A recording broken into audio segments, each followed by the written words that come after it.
The phone rang at 5:42 in the afternoon, and I was standing in a briefing room at Fort Larkspur with a laser pointer still in my hand when my entire world tilted sideways. 12 seconds. That's all the video was. 12 seconds of my 75-year-old mother hitting the linoleum floor of the diner she'd run for 35 years, her glasses skittering under a booth while a grown man stood over her, laughing. 12 seconds. And I knew before the clip even finished playing that nothing in my life was ever going to be the same again. I want to tell you something about silence. Real silence. The kind that has weight to it, the kind that presses down on your chest like a hand. I've heard it in the 2-second gap between an incoming round and the explosion that follows it. I've heard it in hospital corridors at 3 in the morning. But I had never heard it the way I heard it that Tuesday afternoon, standing in a conference room with a dozen other officers, when my phone buzzed against the table and I saw my neighbor Ruth's name light up the screen. I almost didn't answer. We were mid-briefing, Colonel Adrian Pierce still talking about supply chain redundancies. But something in me, call it instinct, call it 20 years of learning to trust the small alarm bells your body rings before your mind catches up, made me pick it up. River. Ruth's voice was shaking so hard I barely recognized it. River, you need to see this right now. Your mom, that was as far as she got before the video came through. I stepped into the hallway. My hands were steady. They're always steady, it's the one thing the Marine Corps beat into me so deep it doesn't feel like discipline anymore, it feels like bone. But something underneath my ribs was not steady at all. I pressed play. The diner. My mother's diner. The one with the cracked red vinyl booths and the bell over the door that's been ringing since before I was born. Wanda Calloway, standing behind the counter in the apron with the coffee stain shaped like a comma that she refuses to throw away. And a man, young, maybe early 30s, built like he spent a lot of time in a gym and not nearly enough time anywhere else, leaning across the counter with his finger in her face. I couldn't hear what he was saying at first. The phone that captured it was too far away, held low, half hidden, someone scared to even be filming. But I could see my mother shaking her head. I could see her small hands, the hands that used to braid my hair before school, come up in a gesture I know better than my own name. The gesture that means asterisk I won't. I won't sign. I won't sell asterisk. And then he hit her. Not a shove, not an accident. An open-palmed slap that snapped her head sideways and put her on the floor before she even understood what was happening. The sound came through tinny and flat on my phone speaker, but I swear I felt it in my own jaw. The diner was full. I could see them in the background, regulars, people I'd known since I was 6 years old, people who used to slip me extra pancakes when my mother wasn't looking. Nobody moved. Nobody said a word. They just watched a 75-year-old widow get knocked to the ground in the restaurant she'd built with her own hands, and not one of them stood up. The man straightened his jacket. He looked almost bored, the way you look bored after finishing a chore you've done 100 times before.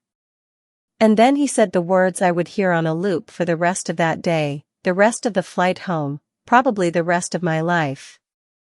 Around here, I do whatever I want.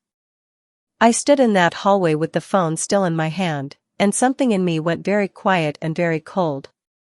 Not the panic kind of cold, the other kind. The kind I'd felt exactly twice before. Once in a convoy outside a city whose name I still don't say out loud, when I realized we'd driven into something we shouldn't have. And once at my father's funeral, watching them fold the flag into a triangle and hand it to my mother's shaking hands. I requested emergency leave standing right there in that hallway. I didn't go back to the table. Colonel Pierce found me 20 minutes later throwing files into my bag, and he just nodded, the way people nod when they can see in your face that there's no version of this conversation that ends with you staying. The drive to the airfield took 11 minutes. I don't remember most of it. What I remember is my father's voice, the one memory that kept surfacing no matter how hard I tried to push it back down. He'd said it to me the week before he died, sitting on the porch with a glass of iced tea, sweating a ring onto the wood, watching the sun go down over land that had been in our family for 3 generations. River, he'd said, in that low, even voice he used when he wanted you to actually listen instead of just hear. Whatever happens to this family, and something's coming, I can feel it, you don't use that uniform to get even with anybody. You hear me? The uniform isn't a weapon for revenge. It's a promise you made to something bigger than yourself. I hadn't understood it then. I was 38, freshly promoted, more interested in readiness reports than my father's cryptic warnings about a threat he wouldn't name. Now, watching my mother's body hit that floor over and over on a 12-second loop, I understood exactly what he meant. And I made myself a promise of my own, right there in the front seat of my car with the engine running and my hands finally starting to shake. Asterisk, this time, I will not use force. I will use the law, and I will not stop until every single person who let this happen understands exactly what they did. Asterisk. The flight home felt endless and instant at the same time, the way grief does. Somewhere over the Tennessee state line, I stopped being Lieutenant Colonel Calloway, decorated officer, battalion commander. I became something older than my rank, something that had nothing to do with the eagle on my collar. I became somebody's daughter, coming home. The wheels touched down just after 10 that night. I walked off that plane in the dark with my duffel bag over one shoulder, and whatever showed in my eyes when I stepped onto the tarmac, my driver told me later it scared him a little. I don't doubt it. Because for the first time in my career, I wasn't thinking about mission objectives or rules of engagement. I was thinking about a bell over a diner door and a woman who deserved so much better than what this town had just shown her. The hospital smelled the way every hospital smells, that mix of antiseptic and fear that never quite washes out of your memory once you've spent enough time in one. I found her room on the 3rd floor and stood outside the door for exactly 4 seconds before I could make myself walk in, because I needed those 4 seconds to arrange my face into something that wouldn't scare her. She was smaller than I remembered. That's the thing nobody tells you about seeing your parents after something like this, they shrink. Not literally, but somehow the bed swallows them, and the blue paper gown makes them look like a stranger wearing your mother's face. Her left arm was in a sling, her shoulder fractured, and a bruise bloomed purple and yellow along her cheekbone in a way that turned my stomach over. She saw me, and her whole face changed. Not relief exactly, something closer to dread. River. Her voice was thin but sharp, the same voice that used to catch me sneaking out my bedroom window at 16. You didn't need to fly all the way home for this. I sat down in the plastic chair beside her bed and took her good hand in both of mine. Mom. Somebody hit you. Somebody put you on the floor of your own restaurant. I'm fine. She squeezed my fingers, and even now, even broken, there was steel in that grip. 35 years of flipping hash browns and standing 12-hour shifts will do that to a woman. It looks worse than it is. It looks like assault, I said. Because it is assault. Her eyes drifted past me, toward the window and the parking lot lights beyond it. Please, honey. Don't make this bigger than it needs to be. Please don't go gathering storm. Gathering storm, an old phrase of hers, something her own mother used to say, meaning don't go looking for trouble that isn't yours to find, but this trouble had walked right into her diner and put its hand on her face, and I would not let that phrase talk me out of what I already knew I had to do. I'm not gathering anything, Mom. I'm just going to find out what happened. She didn't answer. She closed her eyes, and I sat there another 20 minutes listening to the soft mechanical beep of the monitor, memorizing the rise and fall of her chest, before I finally kissed her forehead and told her I'd be back in the morning. The diner, when I got there, looked like a crime scene everyone had agreed to pretend wasn't one. 2 old-timers nursed coffee in the corner booth. The overhead lights buzzed too bright for how quiet the room had gone. I asked the waitress on shift, a young woman named Brianna who used to babysit for the Griggs kids down the road, what she'd seen. "I didn't see nothing," she said, not meeting my eyes, wiping down a counter that was already clean. The cook gave me the same answer in different words. I asked the two old men in the corner booth, men who had been coming to this diner every morning of my childhood, men my mother had fed on credit more times than either of us could count. "Didn't see a thing, River," one of them said, and I watched his hand tremble slightly around his coffee cup as he said it. I want you to understand what that felt like. Not anger, not yet. Something colder and stranger. The specific dislocating feeling of standing in a place that has known you your whole life and realizing it has decided, collectively, silently, to look the other way. I asked to see the security footage. The building's owner, not my mother, she only leased the space, told me the system had glitched that afternoon. No footage. Convenient, tidy, and about as believable as a $3 bill. I went to the sheriff's office next, still in my travel clothes, my Army ID, no, my Marine Corps ID, tucked in my back pocket, because I wasn't ready yet to pull that particular card. Sheriff Roy Ferris had the kind of face that had learned over decades exactly how to look sympathetic while telling you nothing at all. "Ms. Calloway," he said, not Colonel, not ma'am, which told me he already knew exactly who I was and had decided not to acknowledge it. "I understand you're upset. But from what my deputy gathered, this looks like your mother had some kind of fall." "A fall," I repeated, flat, letting the two words sit there between us like something rotten. "Elderly folks, sometimes they lose their balance. It's sad, but it happens." He shrugged, a small, practiced gesture. "Without clear video evidence, without a single witness willing to go on record, there's not much of a case to build."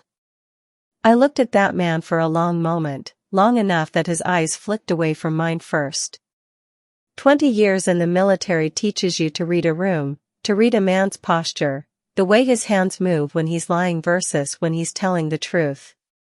Sheriff Ferris's hand stayed very still on his desk, and his eyes wouldn't hold mine, and every instinct sharpened by years of interrogations and battlefield judgment calls told me this wasn't incompetence.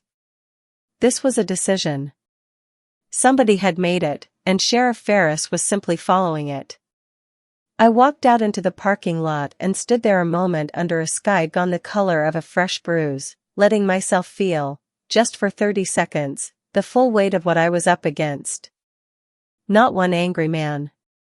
A whole town that had learned, over years I didn't yet understand, to keep its head down and its mouth shut.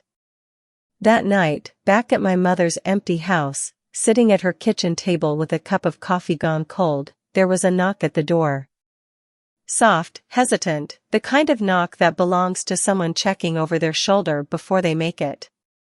It was Brianna, out of her uniform now, wearing a hoodie with the hood half up like she was trying to disappear inside it. She didn't say much. She just handed me her phone, already open to a video file, and said, "I filmed more than what got sent around. I was scared to show anyone. But your mom's always been good to me." I watched it standing in the doorway, porch light throwing long shadows across the yard. And there, in the background of the footage, half hidden behind a rack of pie tins, stood a tall man in an expensive gray suit, watching the whole thing unfold with his arms crossed and no expression at all. Not shock. Not concern. Just the flat, patient look of a man observing something proceeding exactly according to plan. I didn't know his name yet. But I would. Brianna told me before she left that night, standing on the porch with her arms wrapped around herself against the evening chill. Marcus Dalton, the man who owned half the commercial property in this county, and most of the men who worked in it, including, apparently, the sheriff's department. I didn't sleep that night. I sat at my mother's kitchen table with a legal pad and a cup of coffee that went cold twice, and I did what 20 years in uniform had trained me to do better than almost anything else. I started building a picture, one piece of intelligence at a time. The next morning I drove out to the county records office. There is a particular kind of exhaustion that comes from spending 6 hours combing through property deeds and permit filings under fluorescent lights, while a clerk named Doris kept glancing at me like she wasn't sure whether she should be helping me or warning someone that I was there. But by the end of that day, I had a pattern. And once you see a pattern like this, you cannot unsee it. Over 30 households, going back nearly 6 years, had sold land to Dalton Realty Group under circumstances that all shared the same strange shape. A family would refuse an initial offer. Weeks later, something would happen, a barn fire here, a car accident there, a sudden and mysterious lien on a property that had been paid off for a decade. And within months, that family's name would appear on a new deed, land transferred to Dalton Realty at a fraction of its worth. Every single case had been handled by the sheriff's department, closed out fast, no follow-up, no loose threads. Every permit, every zoning variance Marcus Dalton had ever needed had been signed without delay by Mayor Carol Whitmore. I sat in my rental car outside the records office as the sun went down, my hands cold around the steering wheel, and I felt something shift in my chest that I hadn't expected. Not just anger at what happened to my mother, something bigger and colder. The recognition that this town I'd grown up in, with the diner and the bell over the door and the 4th of July parade down Main Street, had a rot running through its foundation that went back years. My mother's bruised face was just the newest wound on an old injury. And then I found my father's name. 6 years ago, buried in a filing about a parcel adjoining our property, a strip of land my father had owned outright since before I was born. Land Marcus Dalton had wanted badly enough to send 3 separate offers in the span of 4 months. My father had refused every single one. There was a note in the file, handwritten from an assessor's visit, owner uncooperative, recommends escalation, beside it, in different ink, a date. 3 weeks after that date, my father died in a car accident on Route 12, a stretch of road he'd driven 10,000 times in his life, on a clear night, with no other vehicle involved. I remember exactly where I was sitting when I made that connection, because the coffee cup slipped out of my hand and shattered on the kitchen floor, and I didn't even flinch. I just sat there staring at the word uncooperative, feeling the entire architecture of my understanding of my father's death crack down the middle. I had believed for 6 years that I'd lost him to bad luck, black ice, maybe, or a deer in the road, or simply the terrible randomness that takes good men before their time. That's the story my mother told me. That's the story I told myself every year at his grave with a fistful of flowers. Now I sat in that kitchen and let myself consider, for the first time, that my father hadn't died of bad luck at all. 2 days later, a man I didn't recognize showed up at my mother's door. He was in his 70s, wearing a cardigan despite the heat, carrying a leather satchel that looked older than I was. He introduced himself as Franklin Doyle, a retired attorney who had practiced in this county for 40 years before Marcus Dalton, in his words, made it impossible to practice honestly here anymore. He sat at that same kitchen table, the one with the coffee stain I still hadn't wiped up, and opened that satchel like a man unburdening something he'd carried far too long. "Your father came to me," he said, "about 6 weeks before he died. He'd figured out what Dalton was doing, not just the land grabs, the whole machine behind it. The falsified appraisals. The kickbacks to the sheriff's office. The permits Carol Whitmore was signing in exchange for a piece of every deal." He slid a folder across the table. Inside were photocopied land records side by side with contracts that didn't match, signatures that had clearly been altered, dates that didn't line up with the paper trail. And beneath all of it, a small black recorder, the kind you'd buy at a drugstore electronics counter, its casing scratched and worn. "Your father recorded a meeting," Doyle said quietly. "The last one he ever attended before he died. I've had this in a safe deposit box for 6 years, waiting for someone in your family brave enough, or angry enough, to come looking. I didn't know if that would ever happen. But then I saw the video from the diner circulating online, and I saw your name attached to it, Lieutenant Colonel, and I thought, maybe now. I sat there holding that recorder in both hands, feeling its weight, feeling 6 years of silence pressing out of it like something finally exhaling. He knew, I said. Not really a question. He knew everything, Doyle said. And I believe, though I can never prove it in a way that would satisfy a jury on its own, that it's exactly why he isn't here anymore. I want to be honest about what I felt in that moment, because it would be easy to tell you it was rage, pure and simple, the kind of thing that makes for a satisfying story. But it wasn't only rage. It was grief, fresh and sharp as the day we buried him, mixed with something that felt almost like relief. The relief of finally understanding a shape I'd been staring at for 6 years without seeing clearly. My father hadn't died by accident. He'd died protecting something, and he had left behind, without ever telling a soul, the exact evidence I would need to finish what he started. I looked at that old recorder sitting on the table between us and made a decision that would change everything that came after. It was time to stop investigating quietly, but I decided for the time being to keep my rank quiet, too. It wasn't strategy, not at first. It was more that I wanted to see this town the way my mother saw it every day, without the shield of a uniform standing between me and the truth of how people actually behaved when they thought no one important was watching.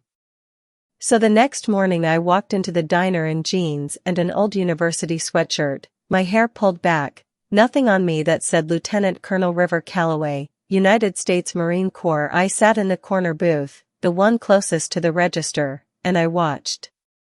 My mother was already back at work, against every piece of advice her doctor had given her, her arm still in its sling, moving behind that counter with a stubbornness I recognized because I'd inherited every bit of it.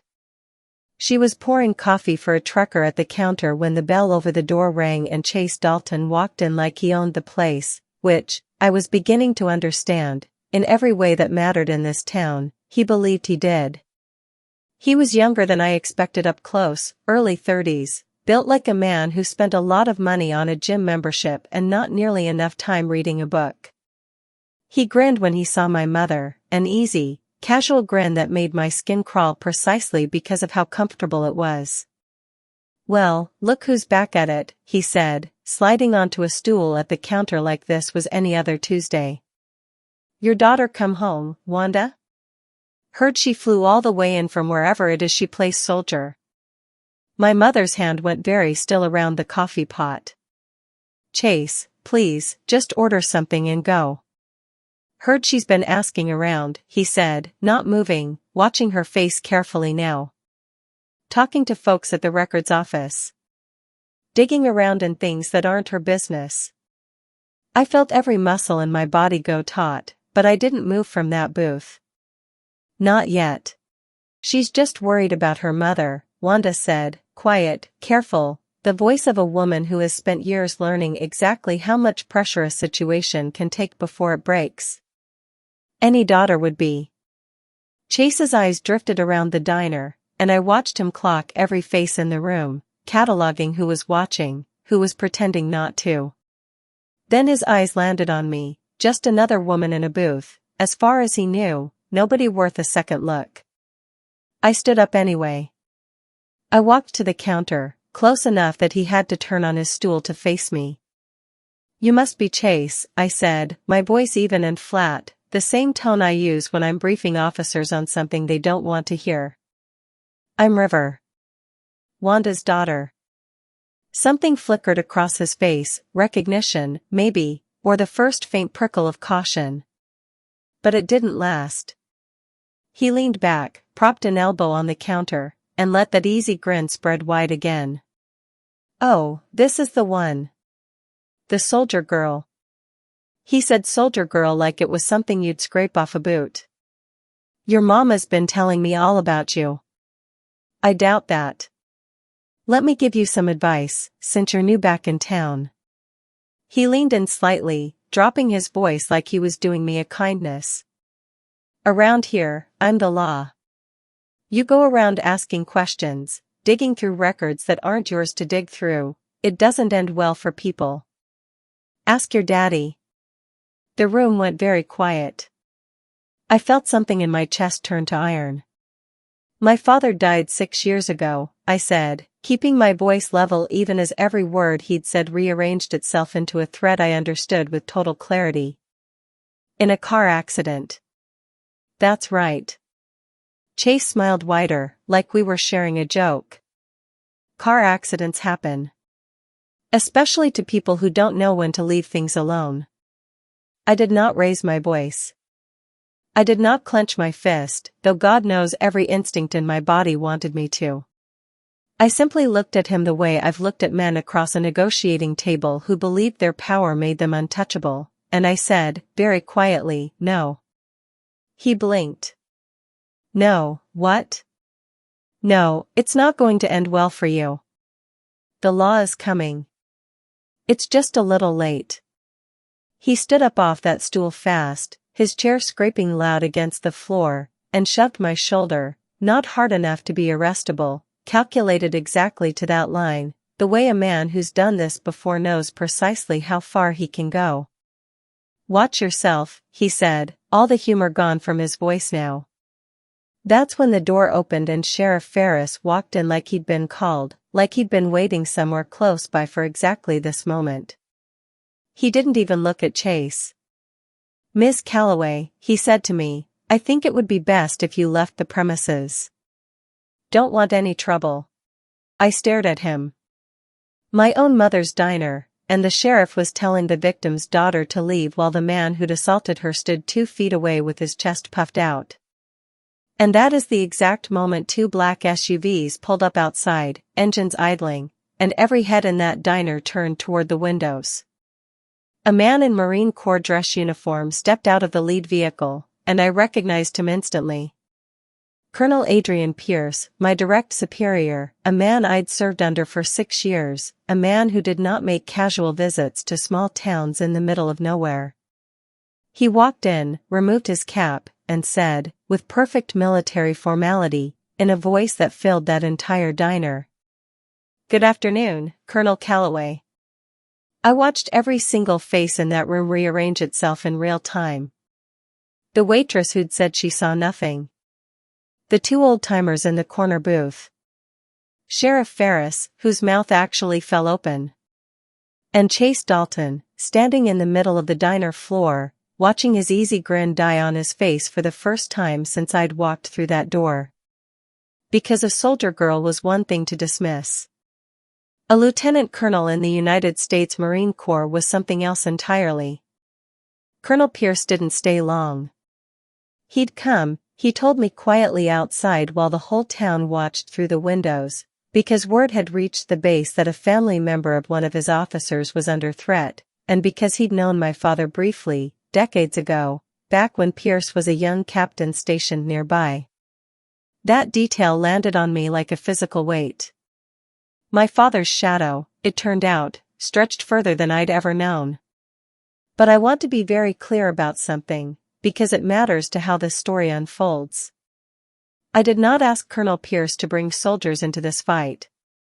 I did not want a military solution to a civilian problem. My father's words were still sitting in my chest like a stone. Don't use the uniform as a weapon for revenge. This wasn't going to be revenge. It was going to be justice, built the right way, brick by brick, with paper and law and patience. So instead, I made calls, not to anyone in uniform, but to people whose job it was to investigate exactly this kind of rot. I called an old friend from officer training who now worked with the Marine Corps' own Criminal Investigative Service, not because this was a military matter, but because she knew people, and people who know people is how these things start moving. She connected me to a contact at the FBI's field office 2 counties over, a woman named Special Agent Lucia Farrow, who listened to me for 40 minutes without interrupting once and then said 6 words I will remember for the rest of my life. "Send me everything you have." I did. Franklin Doyle's recorder. The land records. The photocopied contracts with signatures that didn't match. The pattern of 30-plus households across 6 years. Everything. Within a week, the Department of Justice had opened a preliminary inquiry into potential racketeering, and the Office of the Inspector General had flagged the Sheriff's Department for a pattern of conduct review going back a decade. I sat in my mother's kitchen reading emails from federal investigators I had never met, feeling something I hadn't felt in a very long time, the specific quiet satisfaction of watching a machine larger than any one person's cruelty finally begin to turn. The investigation moved into the county's finances, tracing wire transfers between Dalton Realty Group and accounts connected to Sheriff Ferris and Mayor Whitmore. What they found wasn't subtle once someone with the right authority started looking: money moving in patterns too regular to be coincidence, always timed within weeks of a new deed transfer, always structured just under the reporting thresholds that would have triggered automatic scrutiny. Except automatic scrutiny doesn't work when the person supposed to trigger it is on the payroll. Meanwhile, something else was happening that none of us had planned for. Brianna's video, the 12-second clip that started all of this, had made its way onto social media, shared first by someone in town, then by a local news station, then picked up by a national outlet looking for a story about small-town corruption. Within 4 days it had been viewed nearly 9 million times. I did not orchestrate that. I want to be honest about that, because it would be easy, telling this story, to make myself out as some kind of mastermind pulling every string. I wasn't. The video simply existed, and it was ugly, and there has always been an appetite for watching ugly things get exposed to sunlight. What the exposure did, though, was give other people courage. That's the part that still catches in my throat when I think about it. A woman named Marta Higgins, whose family farm had been sold to Dalton Realty 4 years earlier under circumstances eerily similar to what I'd found in the records, came forward, gave an interview on camera, said words out loud she'd apparently been too afraid to say for years: "They burned my barn to make me sign." Then came a man named Owen Pratt. Then an elderly couple named the Griggs, the same family whose kids I used to babysit. Then 4 more families whose names I recognized from my long night at the county records office. One by one, they stepped into the light, and I understood something about fear I don't think I'd ever fully understood before. Despite years of leading people into genuinely dangerous places, fear isolates. It convinces each person they're the only one who saw what they saw, the only one carrying what they're carrying. All it takes to break that isolation is one person going first. I like to think Brianna handing me her phone on that porch was the first domino. But really, if I'm honest with myself, I think it was my mother refusing to sign, refusing to sell, even after everything. Some kinds of courage are loud. Hers was quiet, and it had been holding this whole rotten structure at bay for years without any of us realizing it. Sheriff Ferris predictably panicked. 2 weeks into the federal inquiry, one of his deputies, working a night shift, noticed him hauling boxes of physical files out of the evidence room into the trunk of his personal vehicle at 11 at night. That deputy took photos on his own phone before he lost his nerve, and sent them anonymously to Agent Farrow's office the next morning. It didn't matter in the end, we'd already had copies of everything for weeks. Franklin Doyle, it turned out, had made 3 separate sets of duplicates of every document in his satchel, stored in 3 different safe deposit boxes across 2 states, a habit he told me he'd developed 40 years ago after watching a different case get buried by a different set of powerful men. Paper only disappears, he told me, if you only keep 1 copy. The FBI obtained a search warrant for the sheriff's office on a Thursday morning. I stood across the street with my mother, her arm finally out of its sling, watching federal agents carry out boxes and computer equipment while Sheriff Ferris stood in the parking lot in his uniform, stripped of any authority to stop what was happening, his face the exact color of old ash. My mother reached over and took my hand, the way she used to when I was small and the world felt too big and too loud. "Your father would be proud of you," she said. I didn't trust myself to answer. I just held her hand a little tighter and watched justice, slow, unglamorous, and entirely without violence, finally begin to arrive. The arrests happened on a Monday, which felt strange to me at the time, because somehow I'd expected a moment this large to arrive on a more dramatic day. But justice, I was learning, doesn't care about theater. It arrives on whatever day the paperwork clears. Federal agents took Chase Dalton into custody first, at 7 in the morning, at the gym where he worked out every day like clockwork, a habit that made him easy to find and easier still to arrest without incident. I heard later he didn't resist, that he simply stood there in his workout clothes while an agent read him his rights, his face blank in a way people who knew him said they'd never seen before. Marcus Dalton was harder to reach. He had lawyers on retainer who tried for 3 frantic hours to negotiate some kind of delay, some quiet surrender that would spare him the indignity of handcuffs in front of his office staff. The Department of Justice wasn't interested in sparing him anything. By 10 that morning, Marcus Dalton, the man who had built half this town and quietly broken the other half, was walked out of his own real estate office in restraints, past a small crowd that had gathered on the sidewalk, people who had watched him drive past in his black SUV for 20 years without him ever once looking any of them in the eye. Sheriff Ferris was arrested at his home, the search of his office having already produced enough financial records to make resistance pointless. 2 county commissioners went down with him, men whose names I recognized from zoning approval documents stretching back years, men who had signed off on every variance and permit Marcus Dalton ever needed in exchange for envelopes that showed up with grim regularity on the 15th of every month. Dalton's longtime attorney, the same man who had drafted half the falsified contracts I'd found in Franklin Doyle's satchel, was indicted the same week on charges of fraud and obstruction.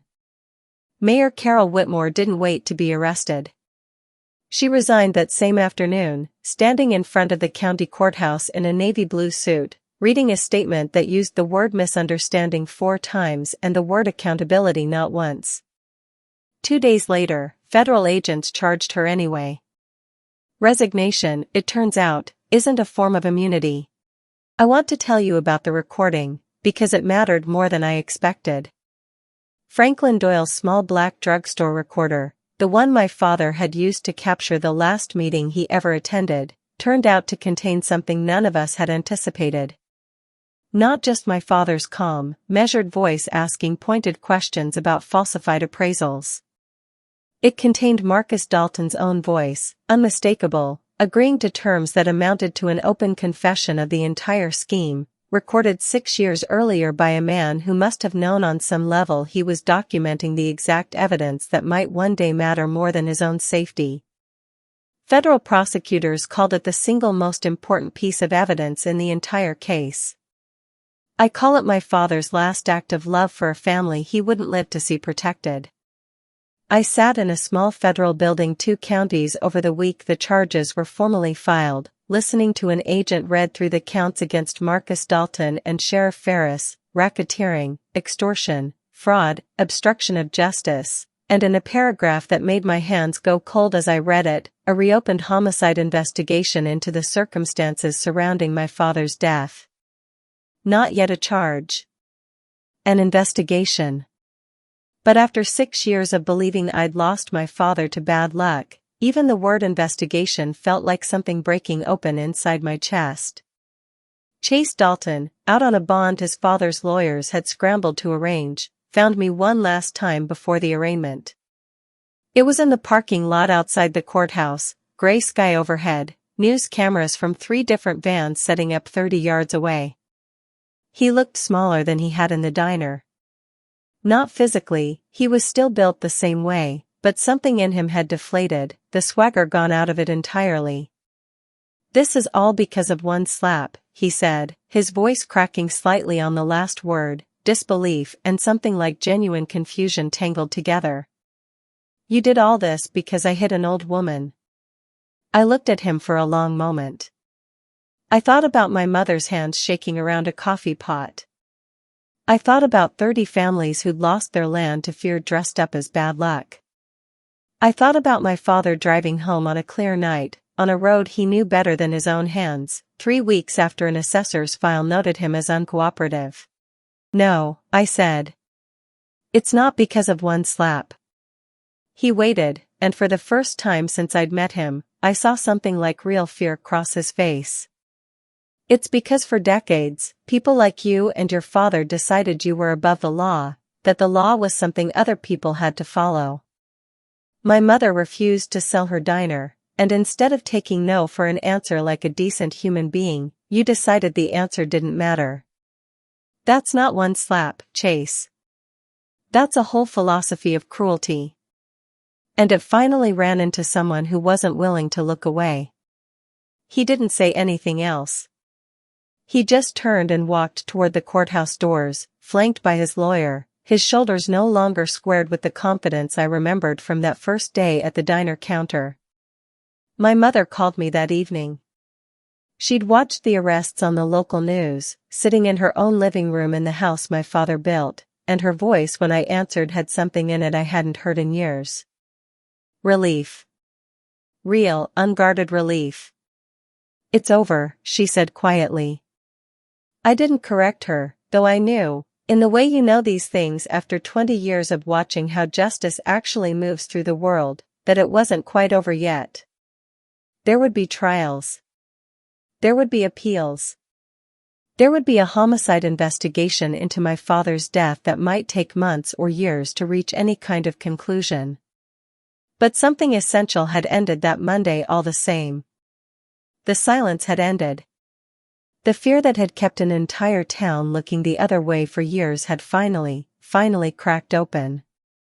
And in its place, for the first time since I could remember, something like hope was beginning to take root. A year moves differently when you've spent it watching a broken thing slowly get rebuilt. I want to tell you about the last day of that year, because it's the day I think about most now, more than any of the arrests, more than the headlines, more than the long months of testimony that followed. The diner had been closed for renovations for 6 weeks that spring, not because it needed to be. The old bones of the place were fine, the same cracked booths could have gone another 20 years if my mother had let them, but because the town had decided, almost without anyone officially deciding anything, that this building deserved to be more than it had been. Donations came in from 3 states. A contractor from 2 towns overdid the framing work for free, told my mother he'd grown up eating her pancakes on Sunday mornings and this was the least he could do. People I'd never met sent letters with checks folded inside, some for $5, some for $500, all of them saying some version of the same thing: "Thank you for not staying quiet." I flew home for the reopening. I wore my dress uniform that day, not because I wanted the attention, but because my mother asked me to, and there are very few requests from that woman I've ever been able to refuse. The whole town showed up, I mean that literally. Main Street was closed off, folding chairs set up on the sidewalk, a local band playing something that sounded like it belonged at a county fair. My mother stood at the center of it all in a new dress she'd bought specifically for the occasion, holding a pair of oversized scissors in her one good hand, the other resting still slightly stiff at her side. Somebody had commissioned a small bronze plaque, mounted beside the door where the old bell still hung. I read it 3 times before the ceremony started, because I wanted to have it memorized before I watched my mother read it for the first time in front of everyone. Justice begins when one person refuses to stay silent. She cut the ribbon. The crowd cheered in that particular way small towns cheer, warm and a little rough around the edges.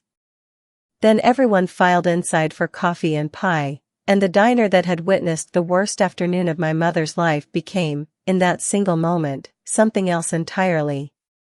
A landmark. A promise kept in public. I didn't give a speech. Several people asked me to, a local reporter included, but I shook my head each time. This wasn't my day to speak. I found a booth in the corner instead, the same corner I'd sat in wearing an old sweatshirt months earlier, watching Chase Dalton walk in like he owned the place, and I ordered a slice of my mother's apple pie and ate it slowly, letting the noise of the reopening wash over me. A little girl, maybe 7 years old, wandered over at some point while her mother was distracted talking to a neighbor. She looked at my uniform with the particular unguarded curiosity only children seem to have left in them. "Are you a police officer?" she asked. I smiled. "No." "Are you a soldier?" "I am," I said. "But that's not really why I'm here today." She tilted her head, waiting for more, the way kids do when an answer doesn't quite satisfy them. "Then who are you?" I thought about my father on that porch, iced tea sweating onto the wood, telling me never to use my uniform for revenge. I thought about Franklin Doyle's satchel, 3 sets of duplicates hidden in safe deposit boxes across 2 states because he'd learned decades ago that paper only disappears if you only keep 1 copy.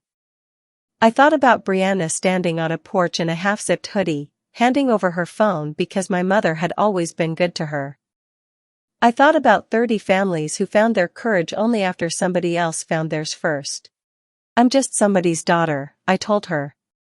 She seemed satisfied with that, the way children usually are with answers that sound simple even when they're carrying something much larger underneath. She ran back to her mother, and I sat there a moment longer, looking at the photograph my mother had hung behind the register, her and my father, decades younger, standing in front of the same diner the week it first opened, both of them grinning like they had no idea yet what this small building would come to mean. I kept my promise, Dad, I thought, and something in my chest finally, quietly, settled into place. Because that's really what this story was always about. Not a slap, not even a family. It was about what happens when one person, just one, decides that silence isn't an option anymore. And how that single decision can ripple out further than anyone standing in that diner that day could ever have imagined.